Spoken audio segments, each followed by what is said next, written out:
said a bard's life can often be a hard life, or hill and jail to rove and always move from town to town. And some folk have inquired if ever we grow tired of ranging all around the world and never settling down. But one should be a little wary of remaining stationary, 'cause comfortable is lovely, but it's not the way we grow.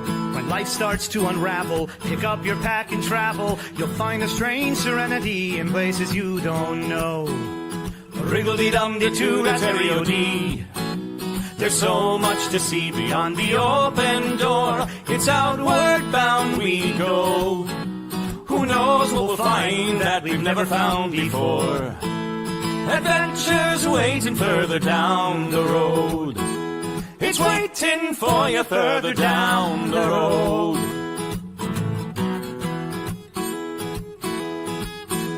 You've got no map for showing which direction you are going. But why start on a journey if you know where it will end? And once you recognize, to anticipate surprise, you'll relish every twist and turn that lies around the bend. Wriggle-dee-dum-da-doo-da-terry-o-dee-da-dee-da-dee. There's so much to see beyond the open door. It's outward bound we go. Who knows what we'll find that we've never found before. Adventures waiting further down the road. It's waiting for you further down the road.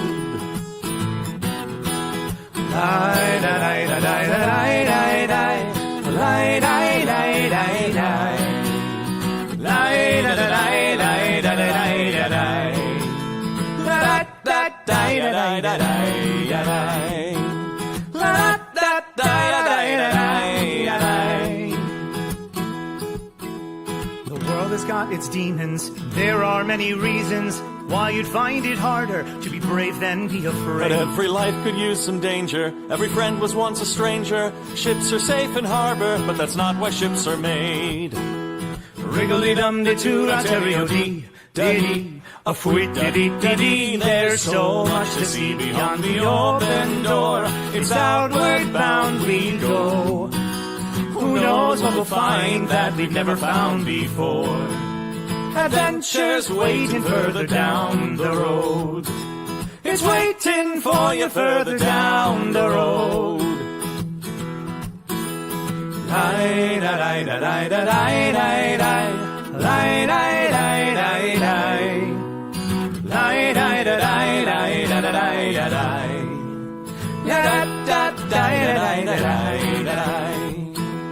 Adventures waiting further down the road. Let's go!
Hello, friends, and welcome to Gothic Horror Gaming. I am your host tonight. I am the Grim Maven, and I will be leading you on what will probably be the final installment of this very spoopy adventure we've been going on.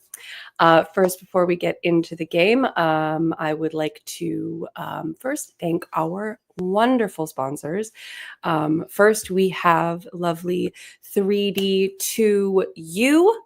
Go on over to 3d2u.com and check it out. They've got really fun, nerdy, personalized gifts over there, 3D printed fabulousness. As you can see, they've got dice towers, they've got mimic boxes, they've got all sorts of fun stuff. Amy and Jesse, they're fabulous people. Check them out. They've got good, nerdy stuff for you. And then, of course, we also have Mavs Mobile Mercantile. Currently, they are selling the Yuletide Monster Mugs with original artwork by none other than our very own Madame Onsa.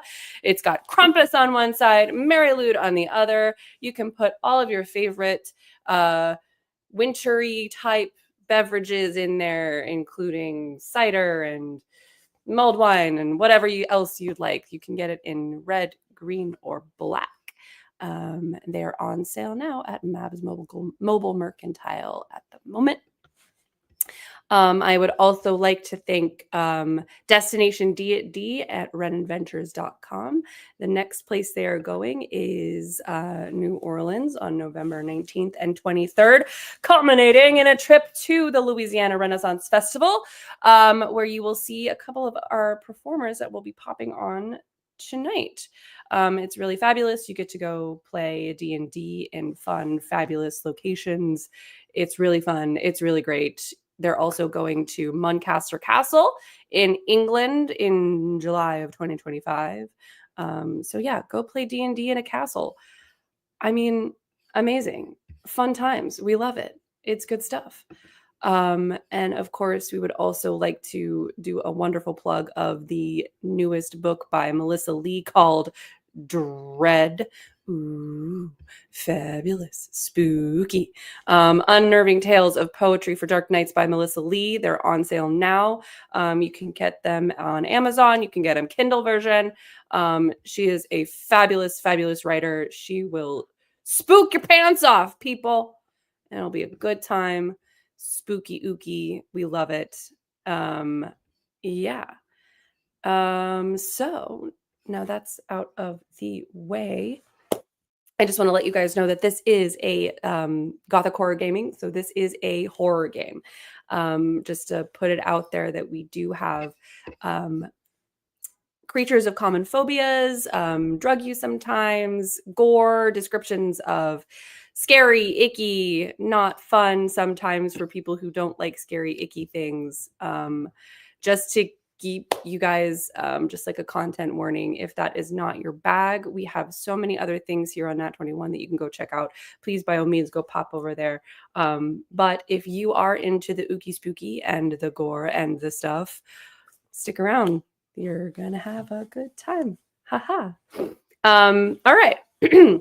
So the game that we are using is when it's called Over the Edge. It is a very simple system. So every character has 3 traits, a primary trait and 2 secondary trait. For the primary trait, that is obviously your strongest trait. So you would roll a 4d6 and take those numbers, add them together, and that's your outcome. And if you get a high number, you win. If you don't, you lose. It's fine. And then you have 2 secondary traits, in which case you would roll 3d6. So for example, let's say one of our characters is I used lumberjack last time. Let's use lumberjack again. Let's say that they're a lumberjack and they want to lift something heavy. Since they are a lumberjack and muscles are their primary trait, probably they would roll 4d6 to lift something heavy, and most likely they would succeed in that role. But let's say they're trying, one of their secondary traits is that they are a student of classical literature, and they have to, for some reason, decipher a line of poetry. Well, they would use 3d6 to do that, and depending on how they roll, that's how they would succeed or fail. Good stuff. Makes sense. Good time. Another thing that I another thing I would like to mention is that you, our audience, can help our players out. And the way that you can do that is by spending your Twitch points to offer our players or me helps. And the way that helps work is if you type a character name or Grim Maven into the chat, that will allow our players to, if they so choose, to use one of their helps. In which case, let's say that our lumberjack was rolling for a strength check, but wanted to use a help just in case. That lumberjack would roll 5d6, take the highest 4, and that would be the number that they would roll with. Easy peasy, lemon squeezy. Yeah, so yeah, so that is where we're at. That's our game. And currently, our players are in Vermont in 1899. There is a crisp chill in the air as it is in October.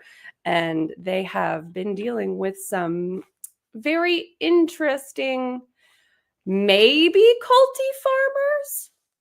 Who knows? We're just going to have to find out.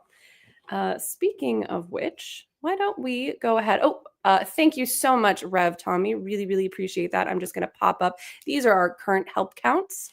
So those are where we're at the moment, and we will keep those up to date as we go on. But yes, thank you, Rev Tommy, for keeping track for us today. Boom, bam, boom, bam, boom. All right. So let's bring our players out, shall we?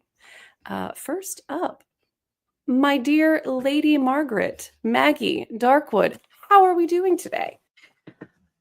Not as bad as one might expect. I think I can certainly roll with whatever punches get thrown out this year. Indeed. But I will say it was quite entertaining to be able to, turn the tables, so to speak, on the young gentleman, the young sir who worked the farm. Indeed, he was quite flustered, if I recall correctly. Well, I do kind of consider it my obligation to hold up a mirror to society. Really, it's a privilege to be able to do such. And you do such a good job holding up that mirror. And of course, next we have Mr. Henry Forsyth. Hello. Yes. Hello, Mr. Forsyth. And what do you make of all of this very interesting things going on this farm? Well, good heavens. I thought at first when we were making our way up here, Ma'am was talking about they murdered him, and I thought maybe we would discover some sort of violence had been perpetrated that was being hidden, covered up.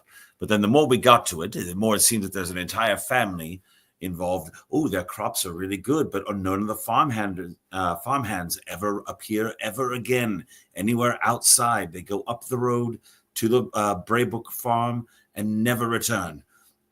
We get up there to meet them, and I spy some monstrous pumpkin creature who turns out, at least from our initial understanding now, is not a monster, but rather a victim of this. That perhaps, it seems to me, that perhaps these creatures, these pumpkin creatures, of which now we've encountered many, are in fact the former farmhands who have been turned into these creatures to do the machinations of this Braybrook family. And the murder that we heard about was actually them. He said they killed him twice. They killed Turner once to make him one of these monsters, and then killed him again, it would seem. So I believe the Braybrooks have some very, very quick answering they must do. Otherwise, they will find out exactly how temperamental I can be. Indeed. I'm not sure if I want to find out how temperamental you can be, Mr. Forsyth. I've done things. I'm not Indeed. proud of those things, but you should always be proud of the things you do. No, not these things. Well, sometimes one must. And last but certainly not least, let's bring on Dr. Hamish. Dr. Hamish, how you Hello. doing? I've been better, because I'm not completely, uh, convinced that I'm awake, you know, Hmm, um, because there's some, pumpkin people, going around, and Hmm. I'm not entirely sure, that that should be a thing that happens, and right. I'm reasonably certain it is against the laws of nature, if not actually of God Almighty. But if I'm asleep and I'm just dreaming, then it's fine, and it's just a dream, and I'll Mm, just go wherever everything leads me, won't fair. I? Yeah. You know, that's fair. Hey, Lady Maggie, will you pinch Dr. Hamish for me? Oh, actually, I think this might be an excellent opportunity to administer the medicinal slap. Oh, I'd like you to know, I have a personal space rule around me, Mhm. mm, Mhm. and mhm. I would like no one to do that. Well, then I guess you're just gonna have to find out for yourself whether or not you're dreaming. Yeah, it's fine. I'm having a delightful time with my companions here. Excellent. I mean, except for getting half mauled by a wolf, but that's fine. That's fine. I mean, You know. That I'll wake up and it'll be fine. Yeah, yeah. Anyway, Scars do always lead to interesting stories. As I True. choose to be optimistic about this. so anyway, to where we last left you all, our lovely, well, interesting friend Boggle, the pumpkin head, led you to a barn where you have encountered four other very tall. It's as if so it's um the barn, it is daylight, so light is kind of coming through the eaves and there are windows open, so it is not Mm, dark necessarily, but it is um the contrast between the light and the shadows are particularly sharp. yes. And Boggle walks into the barn and he knocks on one of the stalls where you would assume an animal would be. And of course, these large 20-foot pumpkin headed behemoths arise and are sort of cautiously um, espying you and sort of gauging who you are and why you are there. What would you guys like to do? I raise a hand and say, Are, am I to correctly assume that all of you were once farmhands employed by the Braybrooks? You can nod if this is correct. They all sort of look to one, the tallest of them, and he looks at Boggle. Boggle gives a nod, and he looks as much as a pumpkin head can look contemplative. Takes a moment and gives a nod in your direction. What was this accomplished? Was it a surgery? Was it some Magic. sort of, yeah, what she said? Magic, mystic arts. Do they have Oh, power over you now? Can they control you with your mind? And they keep you. So you can't fight back, unfortunately. Do you know how they are controlling you? Have you noticed any special object or device that is around every time they control you? No. do Interesting. they do it from any particular place?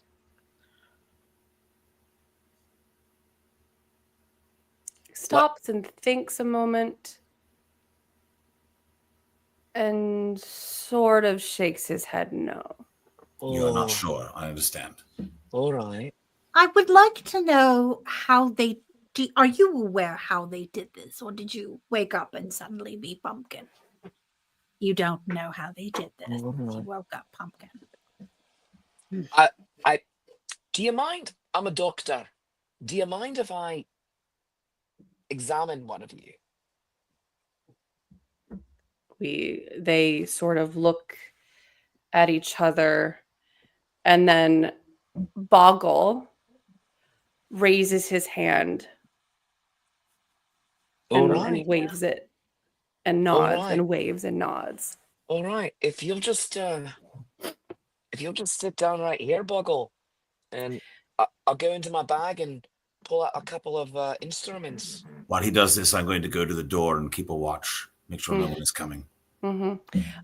Boggle sits down on a haystack, like one of those hay bale, not a stack. Yeah, Bale. yeah. I say, Hobbit, keep an eye out for any sort of mystic sort of symbols. Anything like not just medicinal, but occulty as well. All I right, feel very good. Yes. certainly occult. So I put on my scapula because give me a little bit of extra light in there, and I go to look in first off in his eyes. What do I see? He kind of shakes his head a little bit, but sort of kind of steels himself. It's a pumpkin. Is there anything inside through his eyes, like jack-o'-lantern style? Like, do I see the guts of a pumpkin, or is it hollowed out? It is very neatly hollowed out. Oh, Do you feel pain? all right. No. I'll take my Yes. hammer. All right. Where? All right. I'm gonna test your reflexes here, lad, or lass. You. And I take my hammer and I tap his knee. Tap him It on the knee. kicks. All right. Boggle, I would like you to look that way, making sure that, so you can't see me doing it. And I do it again. Did it kick when I did it without him Nothing looking? happens. He doesn't feel it. All right. I pull out my stethoscope and I go to listen for any breathing or heartbeats. Nope. Oh, I'm How impassioned. thorough of an examination are you? I'm giving a Doing. basic. I'm doing a basic. Like you were to come into my doctor's office and Mm, we're gonna give you a physical. okay. I I want to want know if you. they're alive. They're I want- animated, but I want to know if they're alive. Fair. That is a good question. Dr. Hamish, give me just roll me just across the board a 3d6. 3d6. All right. So Mhm. not my medical specialty. All right. No. All right. I'm going to use a help on this one, please. I Okay. believe I have one left. You have All right. currently you have one. Yes. Yes, very good. I'm going to use that help, and I am going to get 14. You notice something that is carved on sort of where it's sort of like where the pulling out my anatomy, it's the atlanto-occipital joint, which is where the basically the base of your spine connects to your skull. Yeah. Where that would be on him, and you see a sigil carved in, but a sigil that has been scratched away.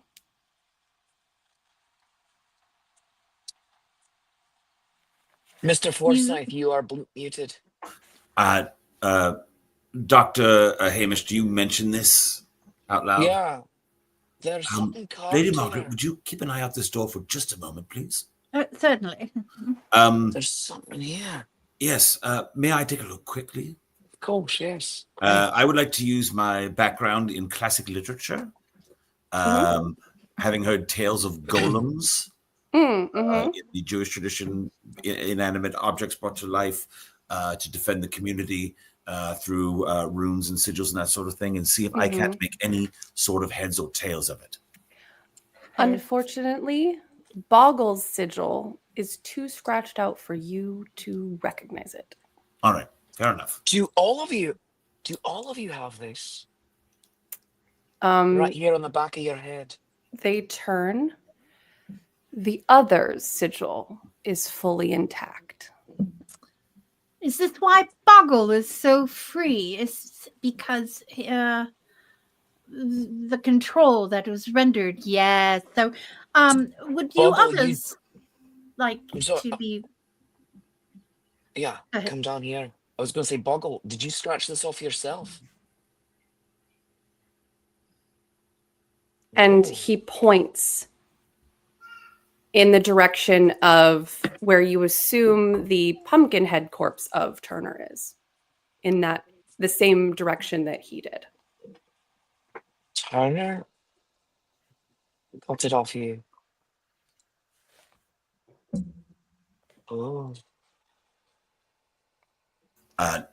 Lady Margaret, I'll take over the door again.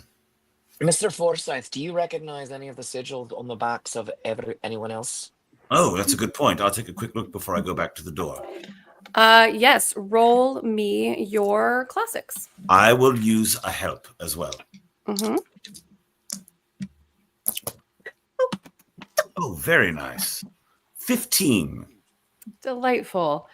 It is not a sigil that you recognize from the Jewish tradition, but it is a sigil that vaguely harkens back in kind of the back of your mind as a sigil used by Celts for like control. So it's you can infer that this is a sigil that is used for binding and controlling. So, and Do you tell the rest of us that? I'm sorry. Yes. Okay. So Sorry, there is an infant in my domicile that I must occasionally mute for. yes. Indeed. Okay, so I would like everyone to make roll a 3D for me, please. 3d6. Oh, William. A 7. Okay. 11. 11. Fantastic. Okie dokie. Great. Cool.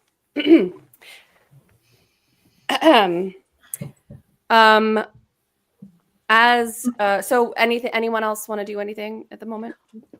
I What you would. got? I just want to say the concern. I know we would like to scratch these out. Do you think our scratching them out, and I really want to scratch them out, do you think our scratching them out would inhibit the reversion back to? Or are they already dead and there's nothing to revert back to? Who are you asking this of? The doctor and Forsyth out loud so that these guys can hear us as well. Well, they're not displaying any classic signs of life, are they? They're Boggle? Boggle. Hi. Boggle takes a finger and just writes in the dirt, "Free us." All right. That's all I What does need he to what does know. he say? Free us. I'm down with freeing them. All right. I'm All gonna right. take my Consequences, scalpel. I'm gonna take my scalpel so I can do very lightly so as to try to do no harm. And invite whomever would like to step forward for me to scratch off the sigil very gently. All of them do so. All right. Can I do a thing one moment, if I may? just super quick. Can I roll to see if I know of any other sigils of the Celtic history as an adventurer? Sure.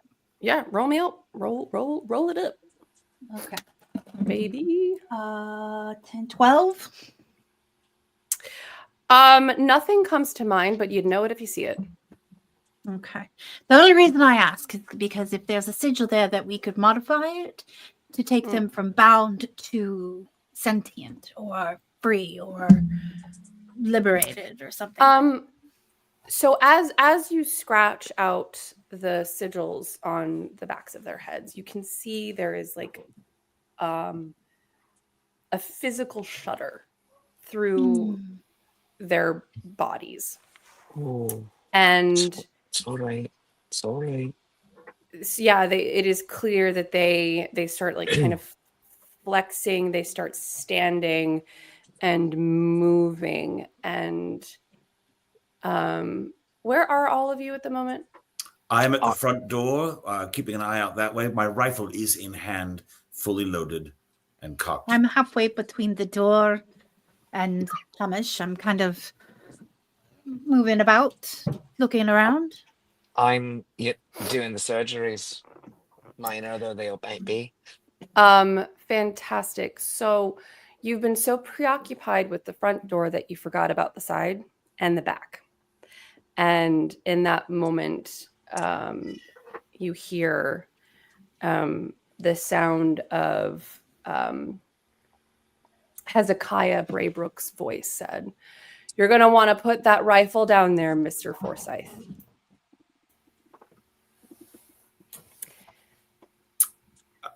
I do not immediately, but I slowly turn and look over my shoulder to see from whence the voice is coming, and also from in relation to our newly freed friends, that voice is coming. So there are 6 men armed, training guns on you all. Armed with rifles, pistols? Rifles and pistols. Very well. I say over my shoulder to Hezekiah, "It seems to me you've done these poor fellows very, very, very wrong." And die. And I dive and shoot. Okay. Everyone roll. Oh, all right. What am I rolling now to not get hit? Roll for initiative. Okay. And how many dice is that? So you are going to roll 3d6. Okay. As the hunter, 4? Yes. And where's our help count? There it is. I am actually going to use a help for my initiative roll. Mm-hmm.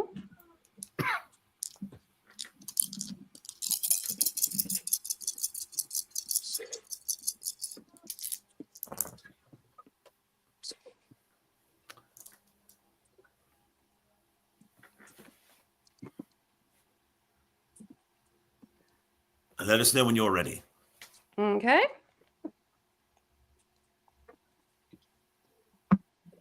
There are a lot of them.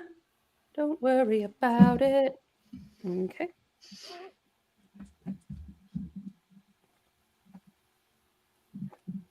Okay. Tell me what you have. 19. Nice. 19. Delightful. 11. Okay. 10. Okay. Give me one moment. Okay.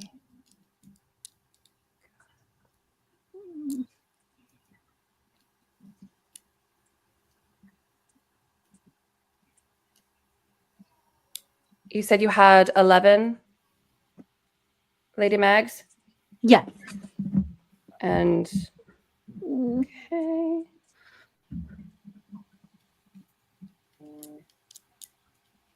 Okie dokie. All right. So, Begins the end.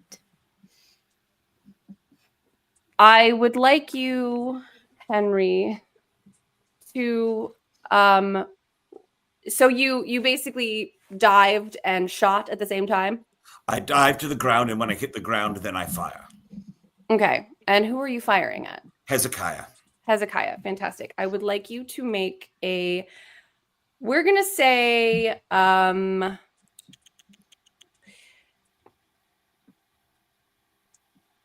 let's do Animal handling. I want to say 2d6 because you're kind of, it's not a very leveled shot. Yeah, give me 2d6. 2d6. All right, I will use a help to shoot. Fantastic. My partial is to get out of line of fire and also to send them into cover as well. Fantastic. 10. Fantastic. Your shot wings Hezekiah on his left shoulder. Take a Not 3 enough or 3 to round do- to your shoulder, mister. Yes. Not enough to do any kind of real damage, but just sort of like a, well, that bastard shot me. But does no more damage. So, but you actually have the next turn.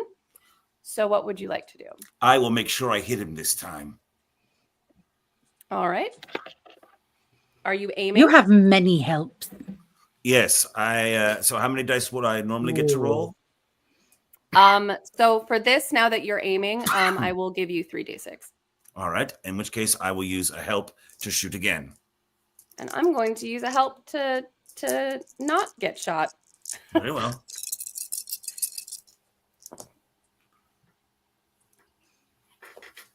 I'm going to sit here smugly for a moment and tell you 17. Ooh! I rolled a 6, a 6, a 5, and a 1. Discard the 1. Ta-da. You clock him in the shin. He goes down to one knee. But it is honestly, for such a good shot, I rolled a 16. He is still there. He's still like, He's well, still alive. He is still alive. And next, so I want to, before we go any further, I just kind of want to give you the general layout of what is happening. So you've got, so there is a side door and so you guys are near the front. There's a side door here and a back door. Hezekiah was standing by the back door, almost directly across from Henry. There are 3 men at the wide side door, and there are 2 men flanking Hezekiah at the side door, or the back door. And then our friends are in the stalls over here.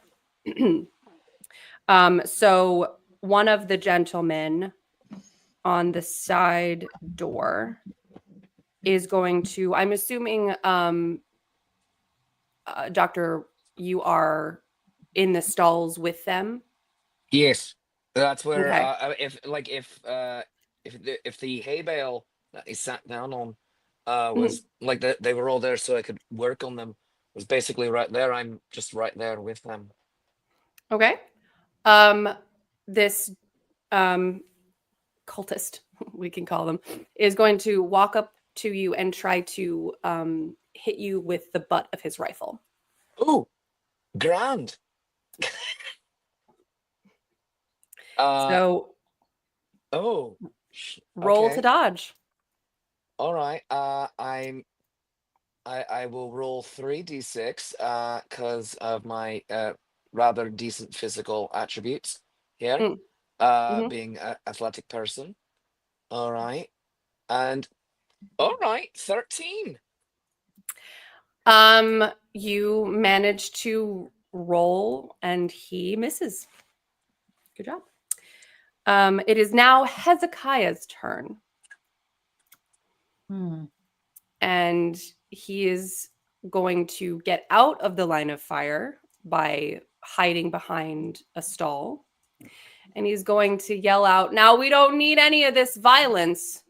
If y'all just come quietly, we can resolve this as men."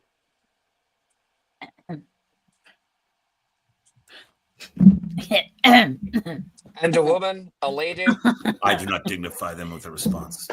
Fair enough. All right. Maybe So you should stop trying to attack us. The next gunshot will be my response. fair enough. All right. So there, one of the gentlemen who was flanking Hezekiah pops behind the he hides behind the barn door and is leveling a shot but does not fire. Uh-oh. Mags, your turn. Oh, there's so much going on. So there's you said 6 gentlemen? Yes.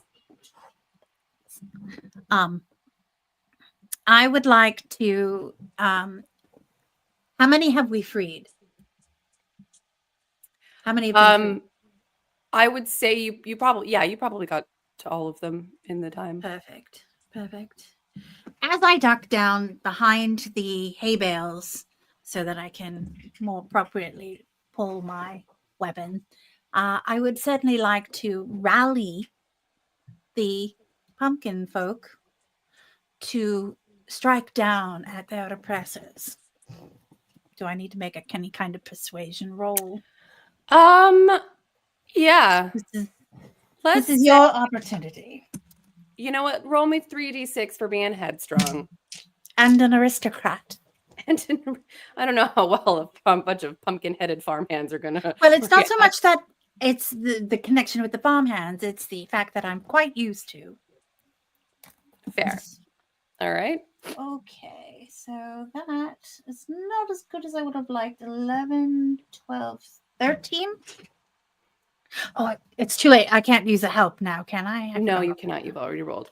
Then I will say that you they look befuddled and aren't exactly sure what you're trying to get them to do. Exactly. Strike back at your oppressors. You are so much larger than they are. They can certainly do nothing to harm you that they have not yet already done. This They could is your squash a pumpkin. opportunity. Um, Shut the fuck up. They seem a little roused, but it might take them a little bit more convincing in order to. And when I'm behind the hay bale, I will pull my weapon. Art. So I'm gonna say that's probably a little more than an action. So is that going to be your next action? Well, my concept was as Okay. I'm going behind the hay bale to be yelling at them. Okay. And then and I'm pulling out my weapon, not to fire, but Not just to to have it fire. out. Okay. Yeah, just They are still befuddled because I think in all of the confusion they can't really track you. So if you want to rouse them further, you might have to be more clear in your expression. Certainly, but do I get to pull it? You can pull it out. Perfect. All right, Doctor. You are dealing with a cultist who's got a gun at your head. All right. Or the butt of one, anyway. I dodged out of the way. All right. I Mhm. still have a scalpel in my hand. Mhm. I just strike at him with my scalpel. All right. To basically see if I'm just coming this way. Like, do I get it in his neck or his eye? So, I would really like you to convince me as to why you shouldn't do 2d6 for this one. oh, because number one, I'm a doctor. I have a fantastic understanding of anatomy, and I'm basically what is where, what will do damage, what will bleed out, what will just simply hurt you a lot, but probably take you out of a fight. Number two, I'm a very physically active person, and I lead a vigorous life. I take part in amateur boxing. I like to get up and run. I'm pretty physically fit. And number three, it's a sharp scalpel, and adrenaline is pumping. Fair enough. Are you trying to hurt or kill? I'm trying to hurt in this moment because my inclination is in this moment do no harm, or and rather do little harm. If he dies, he dies. But Fair enough. I would like to have him potentially for questioning later. Fair. And go, All right. for the love of God. So a swing, going basically, I'm trying if I'm allowed to basically look where I'm going. I'm trying to get him in the neck to go for the carotid. Okay. And looks like I have a couple of helps, so I'm going to use one of them, please. Okay. All right, so I am rolling 12. Ooh. I also rolled a 12. Oh, all right. Which means that you do succeed, but you don't exactly hit him. You don't hit the mark. I mean, you stab him and he's bleeding, but you did not hit the carotid. It is like maybe a little bit, it like hits in the, and this guy, he's a farm boy. He's got big beefy, he's like a thumb head, you know, where it just like head into neck, and neck is like the size of a dinner plate. So it just kind of sticks into the meat of his neck. How they like to draw Superman now. Yeah, I get you. All right. All right. Can I, since I do have a second hand, am I allowed to punch him with my left? No. All right. Not yet. All right. All right. So then the next, the other person, the other farm boy who you recognize as Enoch, is going to try and shoot at you, Henry. So if you would do me the honor of rolling to dodge. Oh.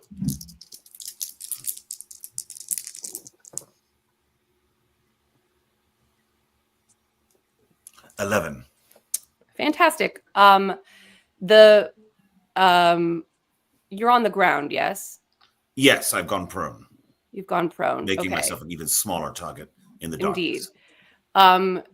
So say there was a beam, like a beam right next to your head. It explodes. I see. But does not hit you. However, some bits. It's close. It's a near thing. It's very close, and some splinters are now kind of flying at you a little bit. So causing a little bit more mayhem. And finally, the man who was on the other side of Hezekiah, he pulls out a hatchet and is going to go and protect Hezekiah.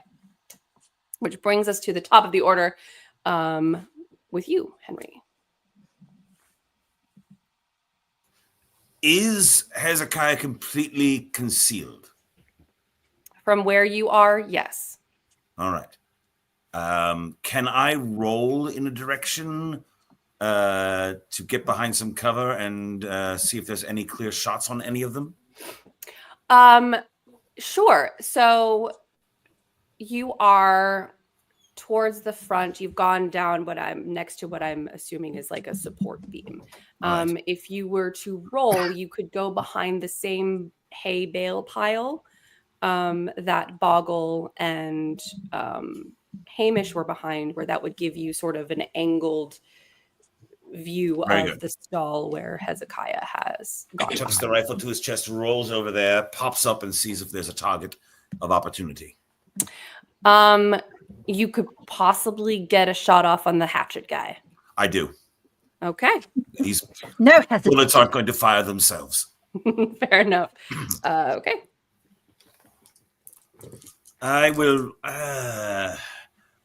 not bother with the help on this one. I'll just fire. Okay. All right. I probably should have. 9. I rolled very poorly. You take out the ankle of that guy, it explodes, and you hear some. Oh, by the massive- way, Henry is aiming to kill. Fair. Henry has no compunction about, I need to wound these fellows for further questioning. In his mind, they have committed abominations upon their fellow man.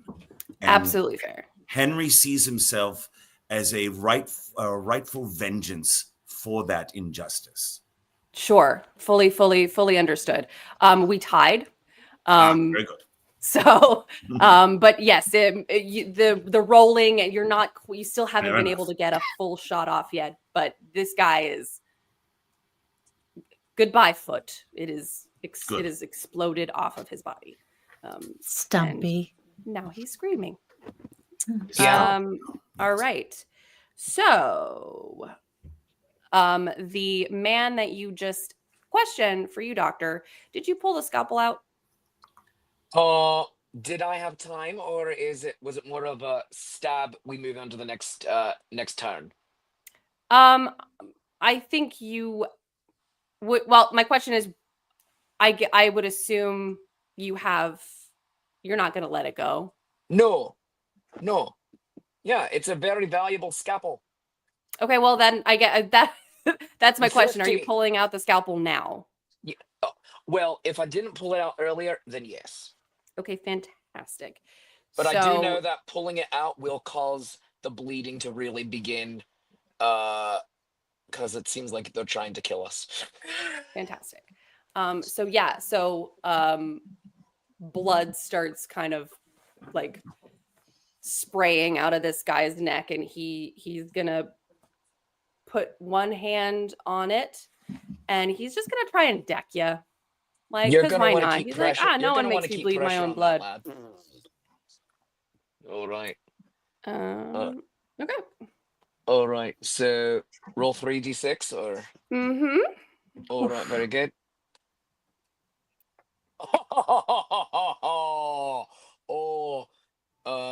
I'm sorry. I feel very good about myself. 15. He, in the moment of the blood and the smacking, Yeah. he just swings real wide. Yeah, you're gonna want to keep pressure on that lad, and just like have a lie down, because Delightful. you might die. I'm a doctor though. If you need a good one later, I got you. Mm-hmm. I'm like right there, and I'll say, or a mortician. He just kind of goes, "Whoa." All right, it is now Hezekiah's turn. So Hezekiah looks down at the maimed, nephew, and once again shouts out, "There is no need for this violence. We can still settle this peacefully.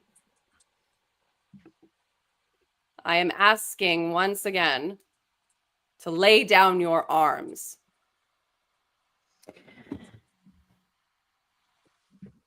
All right. Okay. Great. Cool. I am asking you to lay down your arms. Nope. Alrighty. So now it is the man who had ducked behind the barn door is going to level a shot at you, Henry.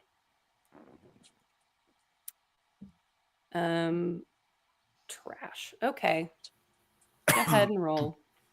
Henry will use a help Mm-hmm. to save his life. Glad I did, because there's a 1 in there. Ooh. But that gives me a 14. A bullet finds its way into the meat of your shoulder. Very well. you take 2 hit points of damage. How much? 2. 2. All right. It wasn't a full, again, more of like a kind of the right in the deltoid right here, just thunk right in the meat. Yep.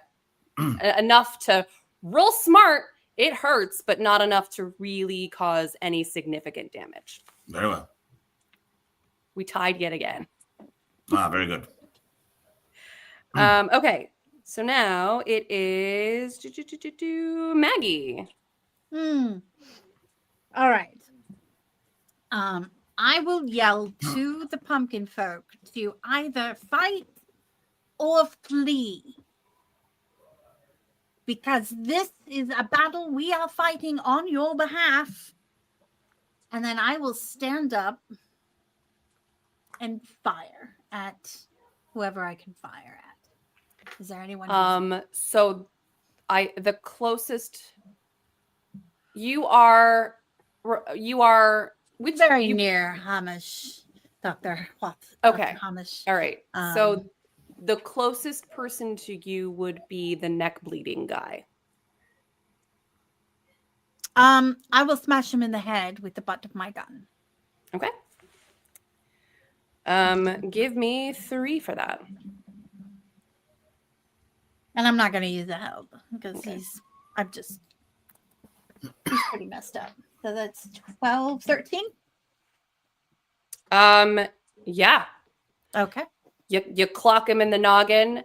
He wobbles, but does not fall to the ground. But he's hurting. He's like, it's not going to take. Do I have a chance? Do I have a chance to say something else? You can say something. Okay. I will point my gun at him in plain sight of everyone and say, "We will kill him if you do not drop your weapons now."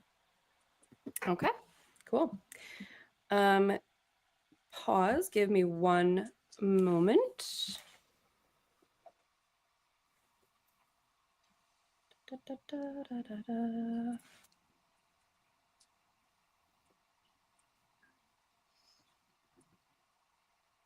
So your rousing speech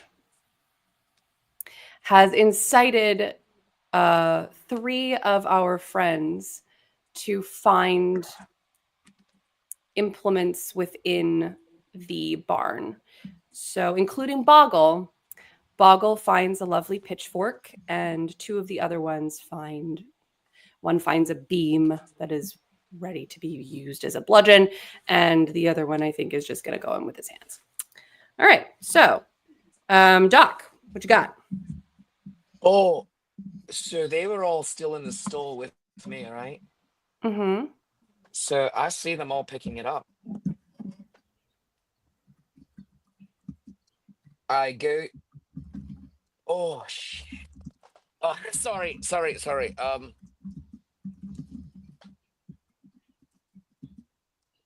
I deck the I deck the bleeder. I put him down. You deck the bleeder. All right, roll for me, deck the please. I'm gonna use a help on that one just in case. Okay. And all right, 1 moment. Rolling. All right. 14. Yeah. Your fist makes contact with his temple, and it is lights out for that guy. He's not dead.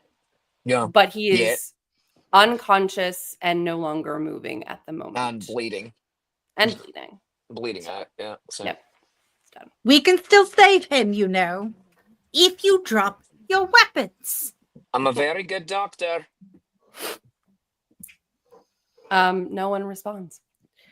All right. So one of the pumpkin heads, the one who did not pick up a weapon, walks out of the stall and attempts to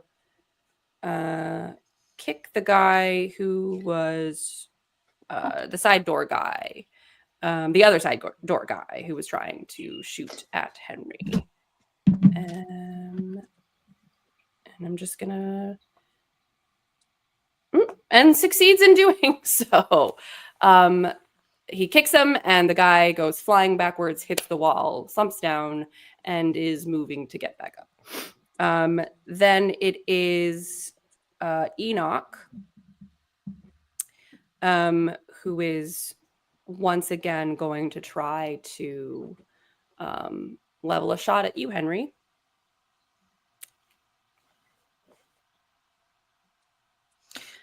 That's a look. Hang on. I'm sorry, I was muted. I will use help as well.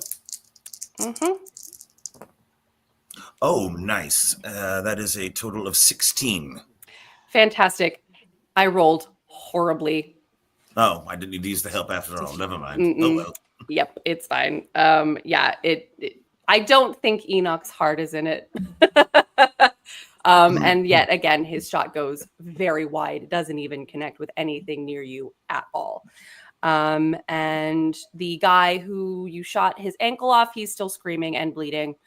That's what he's doing right now. And it is back to you, Henry. The one who shot at me through the door, who actually winged me a little bit. Can I get a shot at him? Sure. I will use a help to shoot him.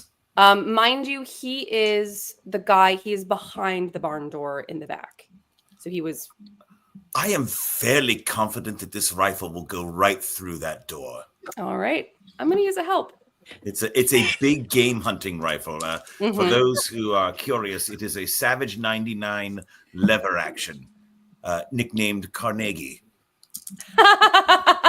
Indeed. It was a gift from Andrew for services, actually. Yeah. You know, he's one of my people. He's Scottish. I like to claim him. Yeah, it's delightful. Yeah. All right.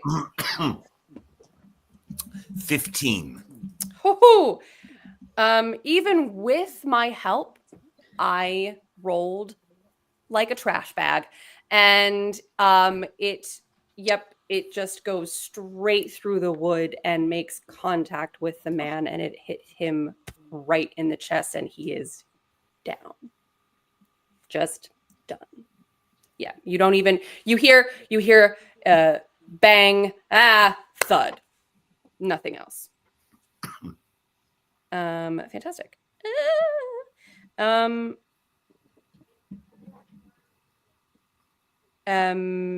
that guy is no longer working. Yep, goodbye, that guy. It is back to Hezekiah. And he is once again going to plead with you. Please lay down your arms. We do not need any more bloodshed here today. Give us a good reason. Why? We mean you no harm. You came to our farm and are causing all kinds of ruckus. You are guests on our land. You created abominations, no offense. Boggle shakes his head and just... that are against nature, even though they are made of nature. But no! Justify your actions, sir. And I will... Is it my turn? Nope. Oh, you can say all of this, but that was Hezekiah's turn.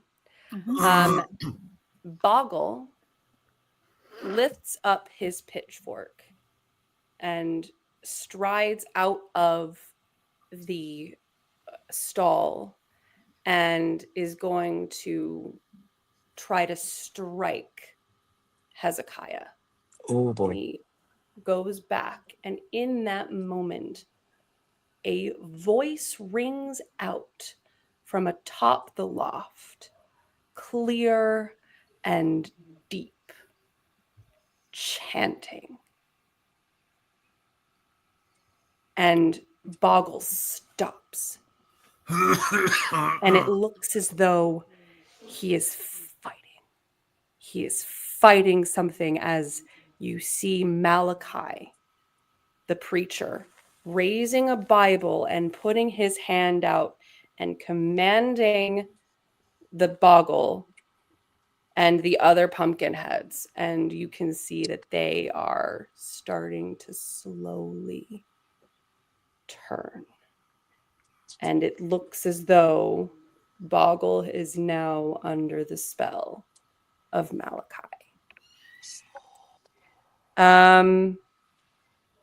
That guy is not anymore. Maggie, it's you. I will shoot Malachi, if I may. Please. Okay, okay. I think this is a lovely opportunity for... How many helps can I use? As many as you would like, but you can only take 4 die. Right. Sorry, you can only take 3 die. Right. I would like to take 2 of these helps. 1, 2. And then I'm going to use my final help. I want this to be a pretty baller roll. So that is not as baller as I would like. And I can only take the top 3. The top 3. Right. Okay. So the best I can do out of this mess is 14. Your shot goes wide. He doesn't even flinch. He continues his deep and low Latin chanting as he becomes the puppet master to this abominable charade that is currently happening. And one of the tallest of them, the one who grabbed the beam, now is raising his beam up and is trying, and he is going to strike at you, Henry.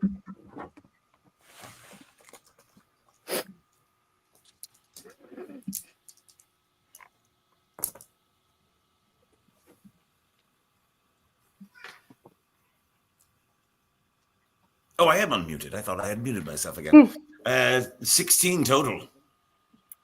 You manage to roll out of the way as the large beam thuds right where your head was. Very And well. a plume of dust poofs its way around as he misses you just by a thread. Doctor!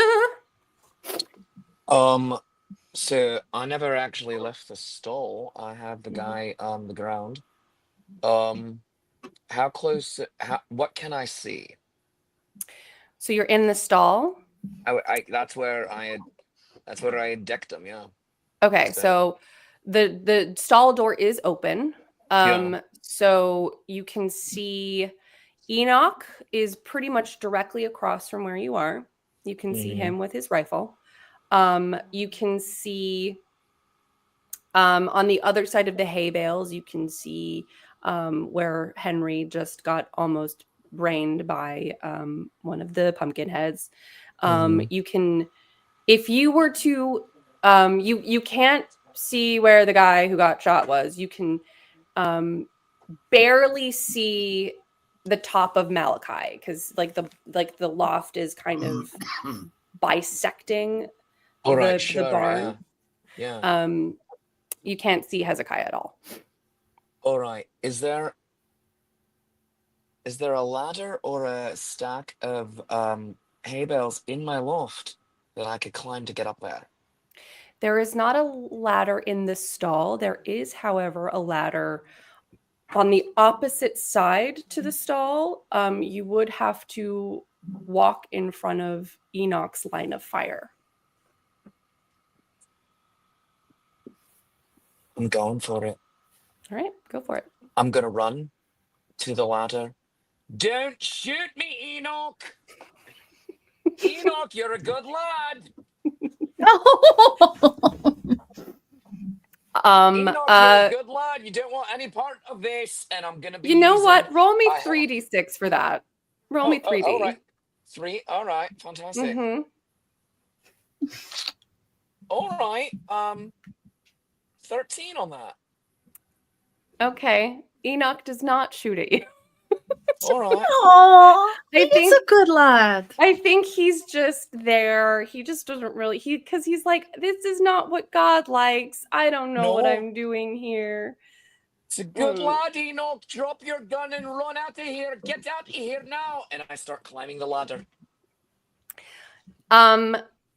He gets really confused and he just knows that if you get up the loft, it'll be bad. So he does drop his gun, but he is going to try and like grab you as you go up the ladder.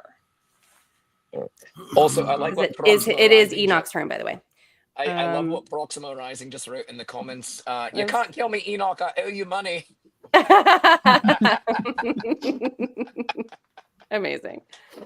All right. So, can you roll me to dodge, please? Oh, to dodge, of course. Mm-hmm. I'm gonna use a help on that, please. Okay.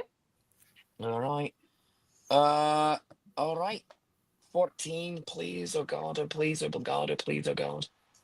You manage to, Enoch he grabs at your ankles and kind of makes contact, but you manage to wiggle your way up All the right. ladder. And we are back at the top of the order. Where is Malachi in comparison? Can I see him? Barely. If I were to stand up and stand in the center of the barn, could I see him? Yes. Henry gets gets up off of one knee, stands, strides, totally disregarding everything around him, walks up and says, "You reap what you sow," and he shoots Malachi. All right. I use both of my helps. All right. I'd like to give him a help too for how awesome that was. Yeah, I would like to give him a last help if it helps. I'm going to use my final help. Who kept giving Grim helps? People Wait, like didn't you use your final help when to avoid? I believe did I receive another one or did I not? You might have, Oh, I yeah. didn't. Oh, shiitake mushrooms. Okay, I will not be using a help. Let me re-roll. Okay. Yeah. Is this accurate? That is right Nope. before this roll is what was up there. Yeah. Nope. Because you see, between Mag 1. Oh wait, Wait, no, I do have a help left. You do. Mag I had do. 3 and you had 1. I burned my help, my 2 helps. You Yeah, you're burned down to 1 1. right here. You Yeah. burned 1 and I burned 2. So then Wait, the no. count here, right? So I burned 2, you burned 1, and then the This count was- here should have been. So when I was down, so I had 3, you had 1. I burned 2, you burned 1. And then it was 1, and you should have been a 0 here. Okay, that's Oh fine. yeah, because it was never actually given to you in the chat. Yeah. You're right. You're right. Okay, no worries. Unless somebody gives it to you now. Literally right now. No, it's fine. I've already rolled. I've rolled. It's good. So I do not have a help. I have rolled without a help. Off Oh. the bridge, troll. You know nothing. This is a different game. All right, Henry. You are muted. I cannot Still hear you, muted. Henry. There was some shenanigans going on here at my domicile. So despite my 2 helps, I still only managed to get a 15. Your thought goes wide. All right. Well, I'm standing out in the open now. Mm-hmm. I have 1 round left in the rifle. 1 round left. All right. So now it's Hezekiah's turn. And he is going to yell what you just yelled back at you. And he says, no, you shall reap what you sow, sir. Oh, really? Really? Really? You're like not creative at all, sir. That's what you said.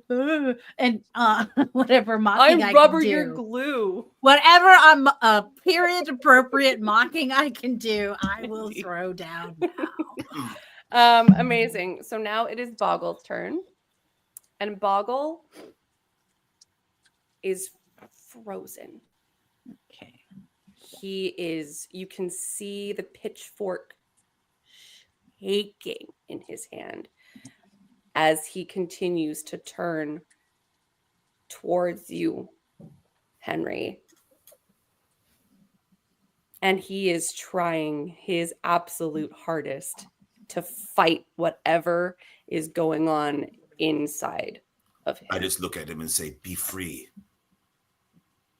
He stays. He stays. Cool.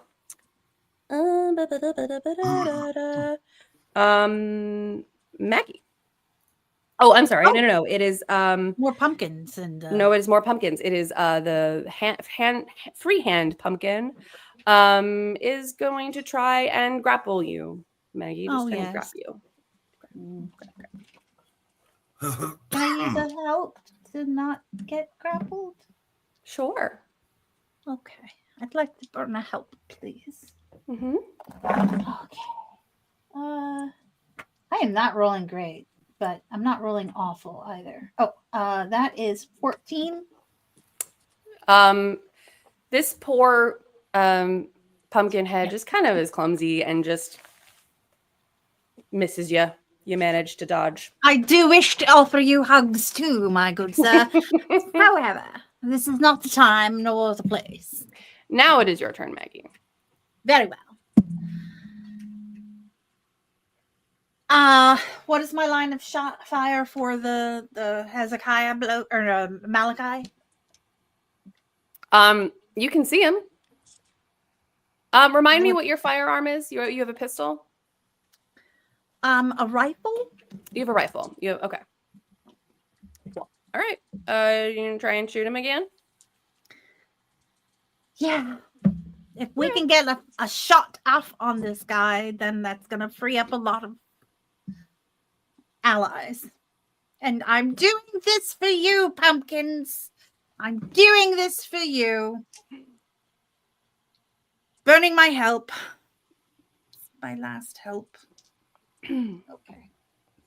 I'm apprehensive because I've been rolling like that all night, and I'm going to have to roll. Oh my god! Okay, so I rolled a 6, a 1, a 1, and a 1. So that would be 6, 7, 8. Your shot goes wide on the other side and nearly hits the doctor. Our good friend, the doctor. Can I move at all? You can try. Yeah, you can move. You can move. But like you can't. That's basically your action. Is that you shoot. Exactly. I'm just gonna kind of move away from where people are attacking me. Fantastic. All right, doctor. I'm going to. Oh, shit.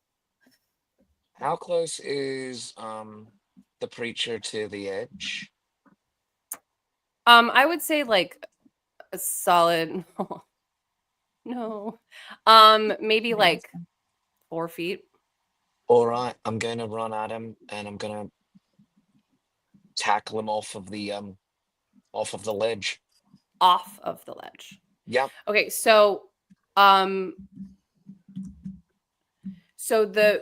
ledge is here, the ladder is here. Are you running behind him to tackle him? Because Basically, right now you're kind of lateral to him. So you're gonna kind of whoop like that.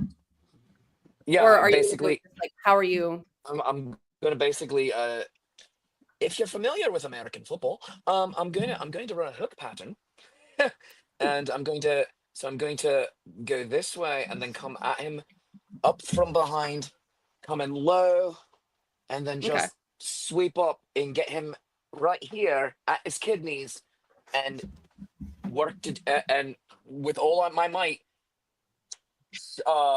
take him down, but off of the floor, and basically it's like he's got to die. Okay. And this is the only, or at the very least, this is the only way to stop him. And if he dies, fine. And if I die with him, fine. Fair enough.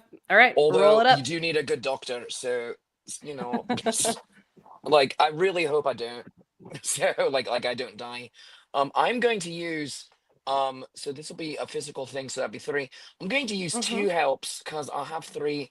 Thank you very much, Ooh. Hob, and Magnus for that. So I'm going to use, I'm going to be rolling 5 dice here. Okay. Hoping for the best. Here we go. Oh, booyah! All right. I'm sorry. I got very excited. I rolled a 17. Fantastic. Yeah, you tackle him off of the ledge. Can you roll me 2d6? All right. 7. You Yep, you definitely have you hit pretty much straight, you belly flop, you Yeah. have broken ribs. Yeah. Is he For under sure. me there? No. Oh, okay. So it was sort of you hit him Yeah. and you weren't able to like grapple him particularly, like you weren't able to like maneuver him in such a way that you All kind of right. fell apart. Okay, but he hit the ground too. Hmm. All right. How many points am I taking? You are taking um you're going to take 4 points of Oh, that's it. All damage. right, that's fine. Yep. Oh, I can deal with broken ribs. That's fine. Yeah. I can bind Yeah, myself. a couple of broken ribs, don't worry about it. I It's mean, fine. It's fine. you can't breathe at the moment and Oh things no, are it's not like feeling great, but One could break Malachi, ribs in good sex, so really, it's not that big of a deal. yeah. sure. All right. So, since Malachi has been kind of taken out, the pumpkin heads sort of are now like, not for or against, just kind of the spell is broken, yet they are kind of befuddled. And that was it. And Enoch, I think, is just gonna stand there and he's gonna go over to Malachi and try and pick him up. Because Wait. Malachi did also. So Enoch's going to climb back down. Enoch was never up. He tried to grab the doctor, but failed to do so. So he just sort of stayed down, I think. Is Malachi up on the ledge still, just not No, down? Malachi and both Okay. Malachi and the doctor fell from Okay. the loft. If you've ever been in a barn, that Yep. loft is probably what, 12 to 15 feet. 15 feet tall. So it's not a Yeah. great height, but still it's ouchies. It's big ouchies. And that will bring us to the top of the order with you, Henry. How close am I to the fallen Malachi? Oh, they basically maybe 10 feet away, basically fell at your feet. 2 steps, bullet in the brain. All right. I do not play. Give me a roll. Is he incapacitated or is he still moving? No, he is incapacitated.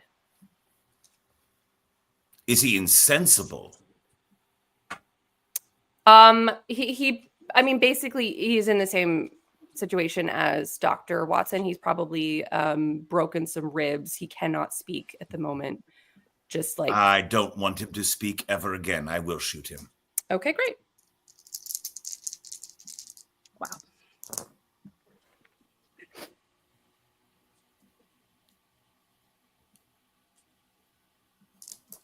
$12. With the power of that rifle, his head essentially explodes.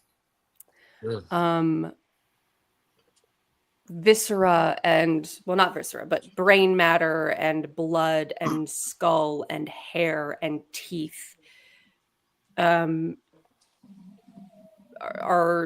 forced outward in all directions. Poor Enoch is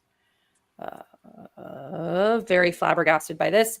But yes, he is very much without a noggin anymore. It has been very much exploded. And with that, I we will now spit and said, "That's for your blasphemy." Okay. So with that, I believe you are out of combat. And you look over and you notice Hezekiah limps out from behind his hiding place and looks down at the remains of his brother, the remains of his son, the remains of his cousin or his nephews, and just says needless violence. To Can I what pick up point the book? and purpose? I'd like to To get the what? book.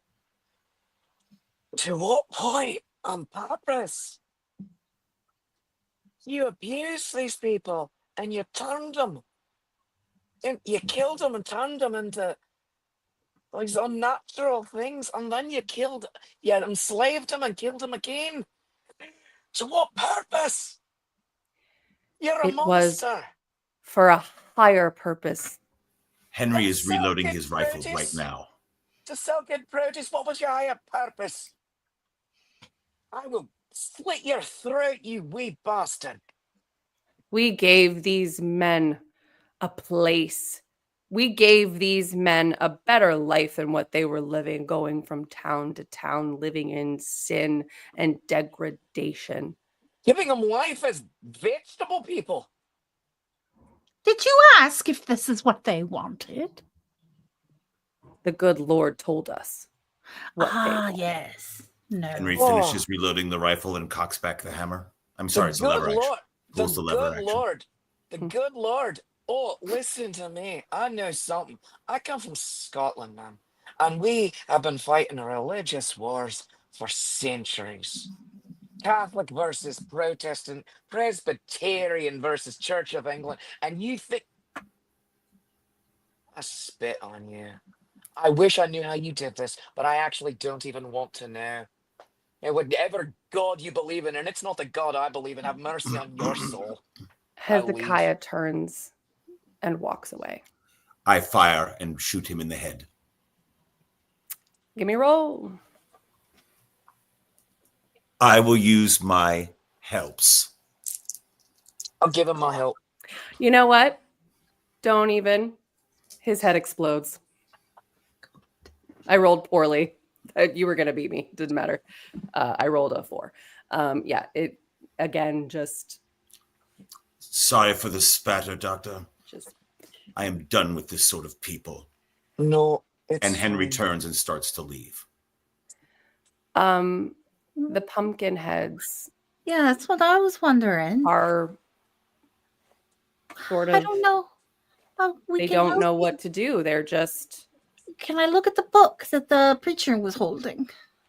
Is Yes. it just a plain Bible, or is there anything in there? Oh no, it is not a plain Bible.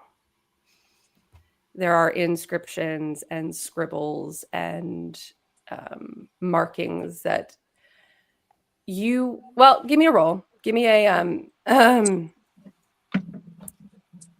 adventure roll, I would say. I'll use a help. No point in tumbling onto them. Henry seems to realize, oh yes, we do have some unfinished business, and stops at the door and binds the wound on his arm. He was sort of in a bloodlust there for a minute. 11? Let me take care of you. You vaguely recognize them as, again, more sort of these kind of Celtic rune-ish sigils, but you can't quite like you can't quite make out what they mean or why they're there, and you certainly can't really figure out, okay, how did we get to murder? Is my boyfriend still in the room? Your boyfriend? Oh yes, the little one. Enoch. Oh, That's it. Thank you. Enoch. Yes. Enoch, come here. I just blew his father's head off. Oh yes, come here. Now, He does not. Enoch, come here. He bolts the other way. Let him No go, respect Maggie. for authority. We did just kill his dad Yeah. and his uncle. Don't put that on yourselves. I killed them. We were all here for part of Are it. there any other locals here? No. As a matter of fact, you hear a keening scream. Horrible and high-pitched. And you look over and you see one of the women run to the Hezekiah's body. And you No see time. No time. more women just pouring out of these houses, running towards the corpses. Pull yourselves together. Step up a lip. We are people of class, quality.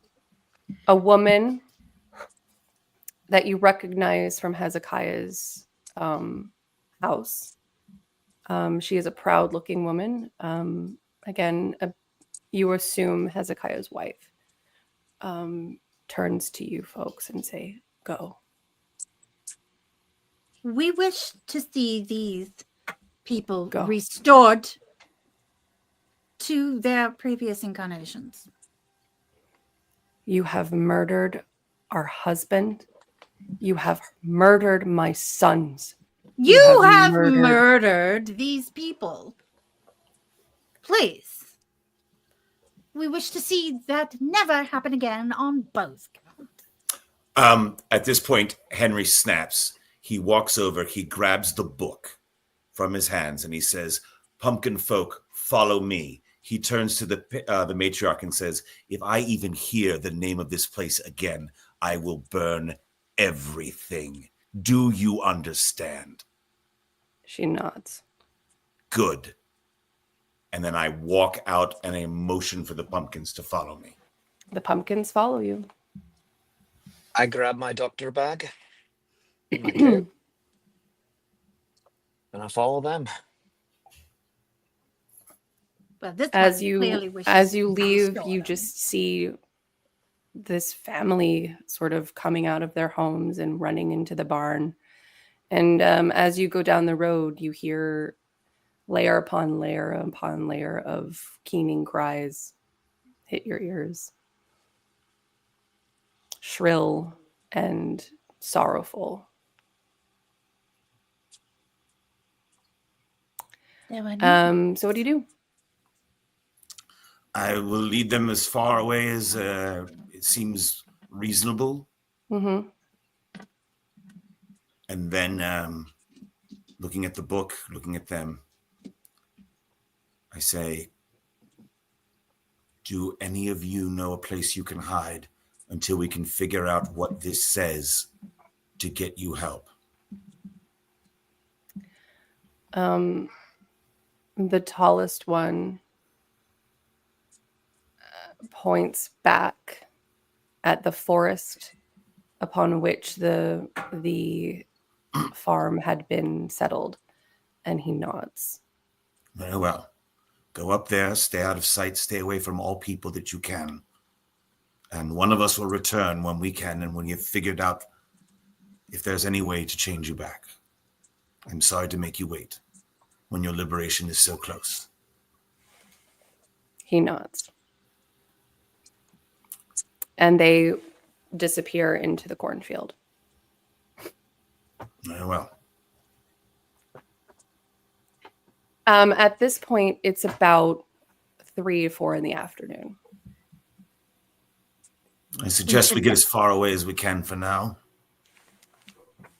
And once we get back to town, perhaps we can find someone who can decipher this for us. How much do we wish to relate to the sheriff? Who, I honestly, I am at a loss for words.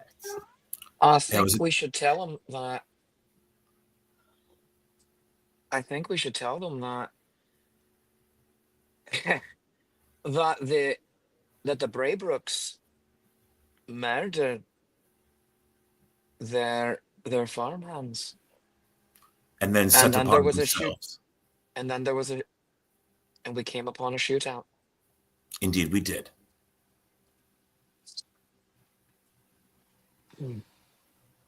So let's say that you make your way back down. And then you also begin to notice as you're traveling, it does take another day and a half to get back to the inn. You do notice that the odd aura of the forest is lifted. It is thank goodness. normal. You can breathe. There is not that claustrophobic feeling as you're going back. And when you get back to the inn, not only is the innkeeper, Mr. Anderson, there, but the Sheriff Charters is also there with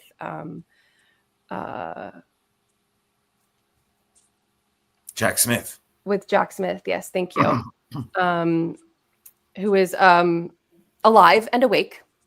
And not a pumpkin. And not a pumpkin. And so Mr. I was getting right on worried for you folks up there. It's been a few days. Can you come in? You look a lot worse for the wear there. Mr. Anderson brings you in, and next thing you know, you're all surrounded at a very large table with mugs of warm liquids in your hand, maybe something a little stiffer if that's your ilk. And Sheriff Henry's demeanor has changed back to the more jovial that he was at the beginning. Delightful. And Sheriff Charter says, all right, now you best get to explaining what's going on. Oh, terrible thing, Sheriff, terrible thing. We went up there and we heard some commotion, and it seems that there was some sort of dispute between the farmhands and the Braybrooks, and violence ensued at some point along the way, and then retribution occurred. And when we were there, most of the menfolk were, alas, all slain. And the womenfolk were left to bury their dead. How many dead would you say there are? What we saw would have been 1, 2, 3, perhaps 4. But there were not very many other menfolk missing. There were no sign of any farmhands. So I would guess maybe they managed to escape and run off into the woods. Seemed to be a decent amount of gunplay, as well as some more gritty sort of hand-to-hand sort of fighting going on. Yeah, and the ladies did not want me to examine any of the bodies. They just wanted to bury them. And just told us to leave, and so we did. In peace. Sheriff Charter looks at Mr. Smith and says, does that sound about right to you? Is that something that might have happened? And Miss Smith kind of leans in to you, Henry, and says, did you find them? Yes. Did you free them? Partially. We're working on the rest. That's about right there, Sheriff. Yep. And Sheriff kind of looks at Mr. Smith, looks at you. Okay, then. Well, I guess that means we should probably get crew up there. No, I don't think you probably need to do that. It's way up out of the way. And to be honest, the Vermont Central Railway is my employer, Gerald Hamilton, is looking at extending a spur line up there, and I'm sure that when we go to put the line in, you can come along with us and we can sort it all out. Oh, well, okay. If there was violence up there, though, it should be a... Oh, I don't think that this particular family would very much appreciate any outsiders at this time. They Based need on to our grieve in peace. interactions, I believed they really wanted it all handled in-house. Yeah. The violence does seem to be quite at an end. We did confirm that. There will be no more violence. Well, as my deputies, I will trust your judgment then. Thank you, Sheriff. You're a good man, Sheriff Charter. Thank you. And with that, you spend the next couple of days. How would you like to try and decipher this book? My guess is that we're going to need to find a university. So, Fair enough. I will ask someone from the Adventurers Guild. I will ask both Lady Margaret and Dr. Hamish. Do either of you want the entrustment of this book, or should I take it? Oh, I know you all have your own lives to lead. well, I'm heading back to Boston, so, and we have Harvard. Maybe someone there. An Indeed, there antiquities might. visit. Shall we entrust this to him, Lady Oh, Margaret? certainly. Doctor, if you would. Okay, And here is my card of how you can find me, and let me know what you discover. Of course. I will see this through to the end.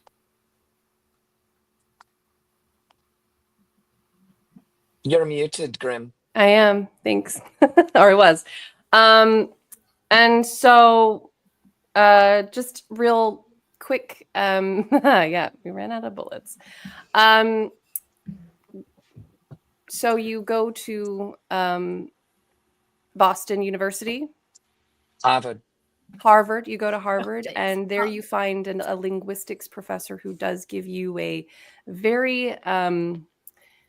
it turns out that these were bastardized versions of ancient Celtic sigils for binding and soul harnessing, things that they didn't really do, but like that's what is there. And you basically find out that the soul had been trapped in a vessel.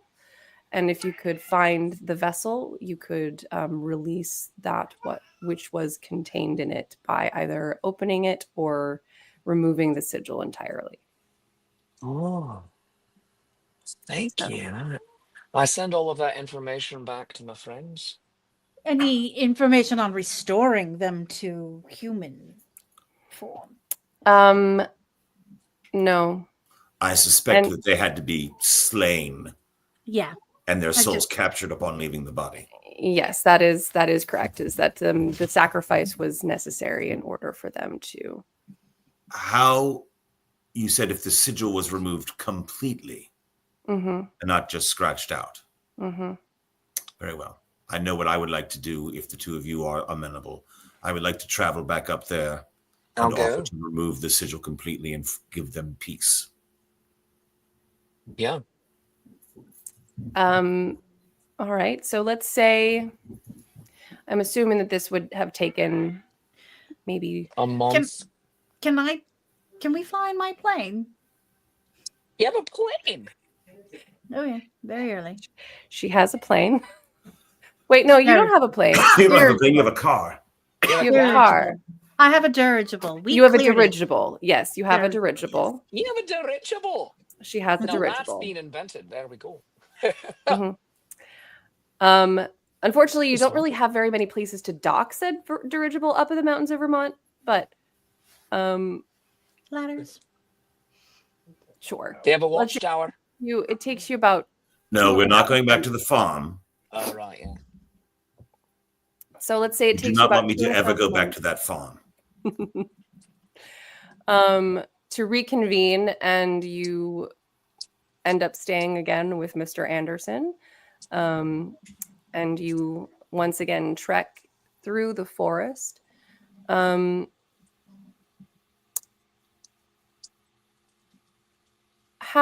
Let's say you make it and you're able to, Henry, give me a navigation sort of outdoorsman. So very let's say that you were able to sort of 13. figure out a path. What was that? 13. 13? Okay. Yeah, you managed to sort of navigate a path that would take you around the farm. And with a little difficulty, it takes you guys a few days, but you do manage to come into a clearing where there is some very rudimentary structures, and you find once again your pumpkin-headed friends. Well, my friends, I wish I brought better news. There appears to be no way to turn you back, as your mortal vessels have expired. The only thing we can offer you is complete release from this world. If we removed your sigils completely, your body, your souls should be free to move on to the afterlife as was intended upon your death. But I did not want to do that without your permission. If you are content with your existence here, I would not disturb it. But I leave it to you. Boggle walks forward, kneels, and he sort of unbuttons his shirt. And you see that in through the thatch, you see sort of a red glow. And he sort of pulls apart the thatch, and you see a stone similar to like a canopic jar, but like it's clearly a stone vessel that has a red sigil that is pulsating on it. And he opens his chest for you. Oh. Boggle, should we destroy that? He nods emphatically. I reach forward and pull it out and dash it upon a rock. Boggle collapses. Be at peace, friend. Would any of the rest of you like to depart this world as well? They all come forward and bare their chests similarly. I will, if no one else wants, I will gladly do it unless we all want to help them. I'll help. I'll hold them as they pass. Be at peace, friends. I would like you all to roll 3d6, please. Oh, now I rolled like decent. Now I rolled for crap, 7. 8. 14. Lady Margaret, as you all head out to clear out of the clearing, you see 4 wisps, maybe not so corporeal, but you see them out of the corner of your eye, and you think that you hear upon the wind soft voices that say thank you. Oh. And that is the end of our story. I'm glad they found peace. Thank you guys so much for playing with us. And thank you guys at home for coming on this adventure with us. This has been really, really fun. Especially, this is my first foray into being the Grim Maven on Gothic Horror Gaming, and has been absolutely so much fun. I can't wait to do it again. So let's introduce our illustrious players, starting with the lovely lady. Lady Margaret, tell us who you are and why you're here. Hello, and anything that's popping up for you. Well, I got a thing popping up. Hi, I'm Mab. I resident person here at the good old fashioned 21 Adventures. I artist, creator behind Mab's Mobile Mercantile. Thank you. With the Kumihimos and the Crankies. But this weekend, I will be setting up my mobile midway, which is a photo booth at this particular instance, at the Fairy Scary Doubletree. It's a ball, and it's an all-day event. So during the day, it's the family ball, and then in the evening, it's the very scary fairy ball. Just is fun to say. But there's vendors there, so if you're anywhere in the kind of like the Baltimore area, I highly recommend it. There's a king, a queen. They change over for the seasons, and it's a whole very festive, very thing. Words. Fantastic. Awesome. Very, very cool. And Mr. Forsyth, tell us who you are and why you're here. Hi there, I'm Tom Zadoyko. I'm very often the Gloom Master here, running games, and I was thrilled to be able to actually play one instead this time. So wonderful. I'm curious if anyone has figured out what Henry Forsyth's dark secret might be. It's very specific, but it was touched upon vaguely. But anyway, you can find me currently right now. We're at the Louisiana Renaissance Fair with Buckle and Squash. Ryan Gelotti, a frequent guest here on the channel as well, through December 8th. And if you happen to be coming down for the Destination D&D here in New Orleans, we will see you at the fair. Heck yeah. Cool. Very cool. And Mr. Doctor. Mr. Doctor is my father. Hi, everyone. I'm Dan Kostelic. I am often your friendly neighborhood Shakespeare at Renaissance Fairs. In fact, I'm at the Louisiana Renaissance Festival with this guy until December 8th, and that's also my birthday. So yeah, so come on down, have some birthday fun with me at the Louisiana Renaissance Festival. We are doing writing sonnets with Shakespeare on most Tuesday mornings, where it's a collaborative writing sonnet program. We're not going to be doing it this coming Tuesday because I'll be doing a promo event, so it's going to be the Tuesday after that. But but be on the lookout for a new podcast fun coming from me. The Untitled Hallmark Movie Podcast is going to be coming out very soon, where Eleanor Thomas and I talk about Hallmark movies and just geek out and have fun. I love that. And it's going to be a lot of fun silliness. So check your podcatchers for that coming very soon. Very cool. And all right, so I'm Katie Hauser. I am your Grim Maven. You can find me at Rune Away with Katie. I do rune readings, tarot readings, all that kind of stuff. I love being on this channel. It's really fun. And you can also find me at hobthetroll.bandcamp.com. hobthetroll.bandcamp.com. And once again, I want to thank all of you for tuning in. This has been so much fun. You guys are amazing. I want to thank Rev Tommy for keeping track of all of our helps. Thank you so much. We really appreciate it. Don't forget to become a Patreon member of the things that we do. You can be a Patreon and get exclusive content for Nat 21 stuff. And we also have shout out our sponsors once more. 3D2U. We love those guys over there doing their 3D printed personalized gifts for gamers. We love them. They're fabulous. Go over there, get some nerdy stuff. It's fabulous. Mab's Mobile Mercantile. She mentioned it earlier. She makes stuff. It's fabulous. Go check it out. Look at including the Yuletide Monster mugs, which are on sale now. Artwork by Madame Ansa, Krampus on one side, Mary Lou and the other one, green, red, black. They're fabulous. Check it out. Once again, Destination D&D at renadventures.com, going to New Orleans on November 19th to the 23rd, going to the Louisiana Renaissance Festival. And then, of course, going to Lancaster Castle in 2025. Go on some nerdy D&D adventures with the people on this channel. It's a really fun time. You get to go to fabulous places and do fabulous things. How many times in this can I say the word fabulous? Because that's what we do. Also, check out Dread by Melissa Lee. Unnerving Tales of Poetry for Dark Nights. Fabulous writer. I really enjoyed her first book named Dare.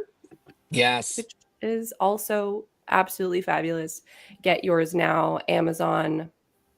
You can get it for Kindle, all those good stuff. And then you can also become a Patreon of Quill and Quote. Am I saying that correctly, Tom? Yes, it is a Quill and Quote. You have to actually Mm-hmm. type in the whole thing like that because it is for adult content because of the horror nature of much of it.